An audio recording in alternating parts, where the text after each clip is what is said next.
बच्चों आज हम हिंदी का 4th चैप्टर दांतुन बनी ईंधन एक्सप्लेन करेंगे। ये किसने लिखा है बच्चों? ये गांधी जी के अनुयायी सुमंगल प्रकाश जी की संस्मरण में से आधारित है, उसमें से निकाली हुई एक छोटी सी कहानी है। तो बच्चों ये चैप्टर पर्यावरण के बारे में, गांधी जी पर्यावरण के बारे में बहुत सचेत थे। गांधी जी हमारे देश की आज़ादी के साथ साथ देश के अन्य सामाजिक कार्यों में भी उन्होंने बहुत बड़ा योगदान दिया। तो ये चैप्टर पर्यावरण के बारे में। आजकल क्या है बच्चों, पर्यावरण बहुत प्रदूषित होता जा रहा है। शहरों में मशीनें चलती हैं, कारखानों से निकलता हुआ धुआं, उनसे निकलती हुई गंदगी, जिनसे नदियाँ गंदी हो जाती है। हमने सुना ही है अभी पीछे से कि गंगा नदी में इतना कचरा होने की वजह से वो प्रदूषित हो गई। तो इस तरह जो यातायात के साधन चलते हैं उनकी वजह से प्रदूषण फैलता है। जो इतनी तेज़ तेज़ आवाज़ें होती हैं उनकी वजह से तेज़ आवाज़ों की वजह से भी प्रदूषण फैलता है। इस तरह आजकल चारों तरफ से ऐसे गंदगी की वजह से, प्लास्टिक को जलाने की वजह से, प्लास्टिक की वजह से, और सबसे ज़्यादा क्या होता है, पेड़ कटते जा रहे हैं।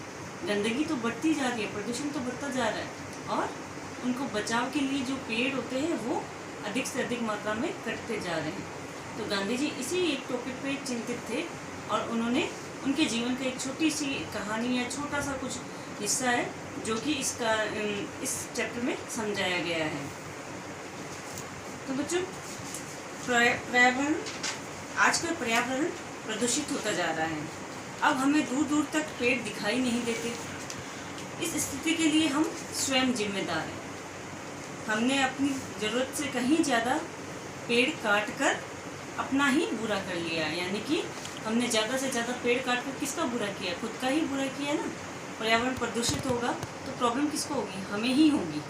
तो पेड़ काटने की वजह से वह और ज़्यादा हो गया। दांतुन लंबाई में हमारी हथेली जितना होता है। तो बच्चों इस चैप्टर का नाम दांतुन बनी ईंधन है। तो दांतुन का मतलब क्या होता है?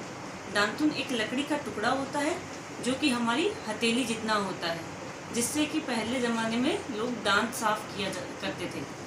तो इस चैप्टर में गांधी जी ने दांतुन के बारे में ही बताया है कि दांतुन को पेस्ट करने के बाद या ब्रश करने के बाद उसको कैसे और इस्तेमाल कर सकते हैं, उसका कैसे बचाव कर सकते हैं, उसको रीयूज़ कैसे कर सकते हैं, तो जिससे कि लकड़ी का कम से कम खपत हो। तो इस चैप्टर में दांतुन को किस तरह गांधी जी ने यूज़ किया है वो ही बताया गया है। कृपया पृष्ठ के एक और ही लिखें। ये वाक्य हमें अक्सर निर्देश के रूप में लिखा मिलता है। परीक्षा में परीक्षार्थियों को दी जाने वाली उत्तर पुस्तिका के शीर्ष पर भी ये पंक्ति लिखी जाती है। आप देखते होंगे कि मोस्टली जो एग्ज़ाम्स होते हैं उनके ऊपर लिखा होता है कि एक पृष्ठ पे ही लिखो। तो हमें एक पेज पे हम लिखते हैं, दूसरा पेज पीछे वाला हम खाली छोड़ देते हैं, क्योंकि इंक के निशान की वजह से कोई पढ़ने में दिक्कत ना हो।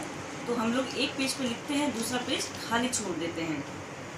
कई सरकारी विभागों में बोर्ड पर लिखा होता है, कृपया कोई भी आवेदन कागज़ के एक और ही लिखे दें।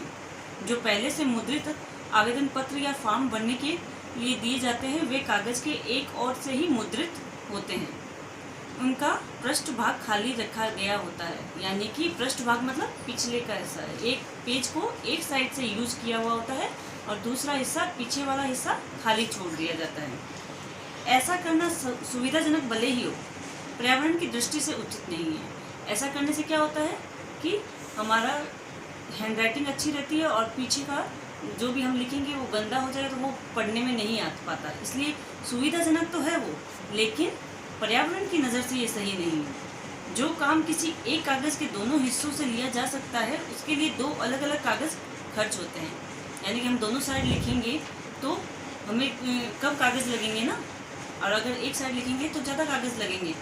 परिणाम स्वरूप अधिक कागज़ों का निर्माण करने के लिए अधिक पेड़ काटने पड़ते हैं। पर्यावरण संतुलन बिगड़ रहा है। तो ये कागज़ कहाँ से बनते हैं? ये लकड़ी से बनते हैं बच्चों। इनके निर्माण में लकड़ी का भी प्रयोग होता है, जिससे पेड़ ज़्यादा से ज़्यादा काटने पड़ रहे हैं। महात्मा गांधी पर्यावरण के प्रति उतने ही सचेत थे जितने देश की आज़ादी के प्रति। गांधी जी के पास बाहर से जो पत्र आदि आते थे वे उनके लिफाफे तक को लिखने के काम में ले लेते थे। स्थायी महत्व का ना होने पर पत्र के खाली स्थान को भी लिखने के काम में ले लेते थे। यदि पत्र में एक ही तरफ लिखा हो गया तो दूसरी तरफ का खाली हिस्सा भी वह लिखने के काम ले लेते।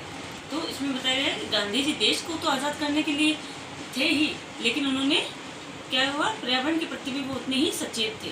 तो उनके पास जो भी पत्र और आते थे वो उनको रीयूज़ कर लेते थे, उन पर कुछ काम करना होता तो वो कर लेते थे। अगर एक ही साइड में लिखा हुआ होता है तो वो दूसरा साइड जो खाली हिस्सा होता है उसको भी वो यूज़ कर लेते थे, इवन लिफाफे को भी वो यूज़ कर लेते थे। गांधी जी हर संभव उपाय से पर्यावरण और धन दोनों की बर्बादी को रोकते थे।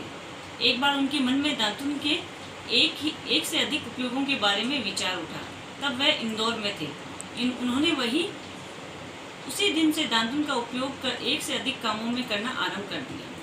तो गांधी जी ने क्या किया, वो पर्यावरण की भी बचत करना चाहते थे और धन की भी बचत करना चाहते थे।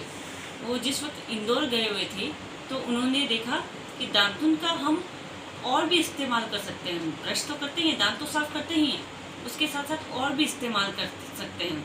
तो वो इसके बारे में सोचने लगे। मगनबाड़ी लौटने के बाद पहली शाम के प्रवचन में आश्रमवासियों को समझाया कि हमारे देश में अधिकतर लोग गाँव में रहते हैं, उन्हें ईंधन के लिए जंगलों से लकड़ी काटनी पड़ती है। ये उनकी विवशता है। विवशता मतलब उनकी परेशानी है, उनकी मुसीबत है, ज़रूरत है वो चीज़ उनकी। ईंधन का कोई और साधन उनके पास नहीं है। इसी के साथ साथ उन्हें हम शहरी लोगों की ज़रूरत के लिए भी पेड़ों की कटाई करनी पड़ती है। हमें ऐसे उपाय सोचने चाहिए जिससे पेड़ों की बर्बादी रुके। दातुन को बहुउपयोगी बनाकर इसकी शुरुआत की जा सकती है। तो इंदौर से जब गांधी जी वापस अपने आश्रम आए तो उन्होंने अपने आश्रमवासियों को बैठा के बताया कि गाँव में तो ईंधन की ज़रूरत होती है। गाँव में क्या होता है, खाना और बनता है तो फिर ईंधन की ज़रूरत होती है, तो उसके लिए लकड़ियों की ज़रूरत होती है। तो ये लकड़ियाँ काटनी उनकी मजबूरी है। हाँ, लेकिन शहरों में क्या होता है बच्चों कि शहरों में हम और भी चीज़ें यूज़ करते हैं तो फिर लकड़ियों को और अधिक काटने से रोक सकते हैं। जैसे हम दातुन के लिए जो लकड़ी का यूज़ करते हैं, जो लकड़ी काम में लेते हैं, उसको हम दोबारा भी यूज़ करके लकड़ी का महत्व समझ सकते हैं। ये छोटी छोटी चीज़ें होती हैं जिनको हम बचा के पर्यावरण को बचा सकते हैं। गांधी जी ने आश्रमवासियों को याद दिलाया कि हम दांत मांजने के लिए जो दातुन इस्तेमाल में लाते हैं उसे एक बार प्रयोग में लाने के बाद फेंक देते हैं। दातुन का क्या होता है बच्चों, पहले क्या करते थे, ब्रश करके या फिर दांत साफ करके उसको फेंक दिया जाता था। तो यदि हम ऐसा न करें तो हमारे ईंधन के लिए कम पेड़ कटेंगे। हम दातुन करने के बाद उसे साफ करके सुखा लें। जब वे अच्छी तरह सूख जाए तब उनसे ईंधन का काम लें। तो गांधी जी क्या कहते हैं कि हम दातुन करने के बाद जो लकड़ी फेंक देते हैं उसको हम सुखा कर उसका ईंधन बनाकर यूज़ करें, यानी कि कुछ भी खाना बनाने में या फिर कुछ भी पानी गर्म करने में यूज़ करें तो वो वापस इस्तेमाल आ सकती है। हमारे ईंधन की थोड़ी बचत हो सकती है। प्रवचन सुन रहे आश्रमवासियों को लगा कि बापू कुछ ज़्यादा ही दूर की कौड़ी लाए हैं। यानी कि दूर की कौड़ी मतलब बहुत दूर की बात से संबंध जोड़ना, यानी कि बहुत आगे की नहीं सोच रहे थे दातुन। भला उतनी सी दातुन से कितना तो ईंधन बनेगा। किसी एक ने सबके मन की यही बात उजागर भी कर दी। तो क्या हुआ, तो आश्रमवासियों को क्या हो रहा था मन में कि गांधी जी कुछ ज़्यादा आगे की नहीं सोच रहे क्या, क्योंकि छोटे से दातुन से कितना ईंधन बन जाएगा। तो एक जने ने पूछ ही लिया। तो गांधी जी ने उन्हें अपना अनुभव सुनाया। इंदौर प्रवास के दौरान जब ये विचार मेरे मन में आया था, मैंने और मेरे साथियों ने तभी से इस पर अमल करना शुरू कर दिया था। अगले 4 दिनों में हमारे दातुनों के जो टुकड़े जमा हुए उनसे मैंने 5 दिन अपने स्नान के लिए 1 लोटा 5वें दिन स्नान के लिए 1 लोटा पानी गर्म कर दिया। तो लोगों के मन में ये सवाल था कि इतने से दातुन से कितना ईंधन बनेगा। तो गांधी जी ने उन्हें बताया कि जब वो इंदौर रह रहे थे तो उन्होंने अपने और अपने साथियों के 4 दिन के दातुन को एक बाल्टी में भर के रख लिया और 5वें दिन उसमें इतने दातुन हो गया, इतना ईंधन हो गया कि क्या हुआ, 5वें दिन वह नहाने के लिए पानी गर्म कर पाए। गांधी जी से उनके प्रयोग के बारे में जानने के बाद वहाँ बैठे सभी श्रोताओं को लगा कि हाँ, ये हो तो सकता है, दातुन की दातुन और ईंधन का ईंधन। तो गांधी जी ने जब अपना किस्सा सुनाया उनको, तो वहाँ पे बैठे हुए जो श्रोता जो बात को सुन रहे थे, तो श्रोताओं को क्या लगा कि हाँ, ये हो तो सकता है अगर हम करना चाहें तो। गांधी जी ने उसी दिन आश्रम के एक बरामदे में एक बाल्टी टंगवा दी। यह सूचना प्रसारित कर दी गई कि अगली सुबह से प्रत्येक आश्रमवासी दातुन करने के बाद दातुन के दोनों टुकड़ों को धोकर उस बाल्टी के हवाले करेगा। यानी कि अगले दिन से सब लोग, जो भी आश्रम में रहने वाले लोग हैं, वो दातुन करने के बाद दातुन को एक बाल्टी में डालेंगे। ये बाल्टी बरामदे में टंगा दी गई थी। 10 बजे के आसपास कोई एक व्यक्ति उस बाल्टी में जमा हुए सभी टुकड़े धूप में सूखने के लिए फैलाएगा। अब क्या करेंगे, सारे दातुन इकट्ठे हो जाएंगे। तो 10 बजे के आसपास सब लोग, एक व्यक्ति को ये जिम्मेदारी दी गई थी कि वह दातुन को दोनों साइड से धोएगा, ढंग से साफ करेगा और धूप में सुखाएगा। सूखे हुए टुकड़े कोयले वाली कोठरी में पहुंचाए जाएंगे और जो दातुन के टुकड़े सूख जाएंगे धूप में, उसके बाद इनको कोयले वाली कोठी में, यानी कि जहाँ पे ईंधन रखा जाता है, वहाँ पे पहुँचाया जाएगा और बाद में ईंधन के काम में लाए जाएंगे और फिर इनका यूज़ ईंधन के रूप में किया जाएगा। गांधी जी की इस सीख और विधि की बदौलत कुछ न समझी जाने वाली दातुन भी पर्यावरण की रक्षा में अपना योगदान देने में समर्थ हो गई। तो एक छोटी सी चीज़ थी दातुन, जो कि दातुन करने के बाद फेंक दी जाती थी, उसका भी गांधी जी ने उपयोग करके बताया और पर्यावरण की रक्षा में हम छोटी छोटी कैसे मदद कर सकते हैं वह सिखाया।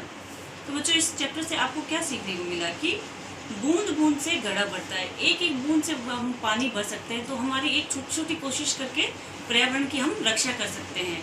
एक पेड़ भी लगाओगे तो वो आपका योगदान होगा पर्यावरण की रक्षा में। तो हमें हमेशा हमारे पर्यावरण को सुरक्षित रखना है।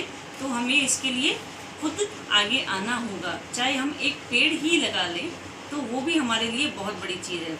हम जिन चीज़ों को यानी कि यूजलेस समझ के, अनुपयोगी समझ के फेंकने की कोशिश करते हैं, तो उनको हम अच्छे से उपयोग करके पर्यावरण को हम हेल्प कर सकते हैं। तो इसी तरह हमें छोटी छोटी कोशिशों से हमारे पर्यावरण की रक्षा करनी चाहिए। बच्चों, इस चैप्टर के शब्दार्थ हैं निर्देश मतलब आदेश देना या हिदायत देना।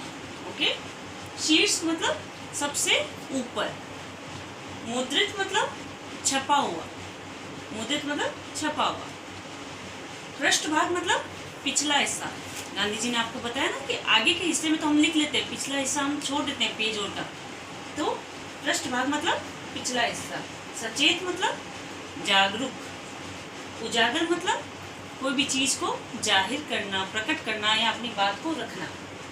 प्रवास मतलब परदेश अथवा दूसरे स्थान पर जाकर रहना, यानी कि जो हमारा गांव है वहां से हम कोई दूसरी जगह जाकर जब रहते हैं तो उसे प्रवास कहते हैं। प्रसारित मतलब फैलाना, कोई चीज को, कोई बात को फैलाना या फिर प्रसार किया हुआ, फैला हुआ। विधि मतलब तरीका, उपाय, ढंग। समर्थ मतलब योग्य, शक्तिशाली, उपयुक्त। ओके। इसमें एक मुहावरा यूज हुआ है बच्चों, दूर की कौड़ी लाना, मतलब बहुत दूर की बात से संबंध जोड़ना। ओके बच्चों, थैंक यू।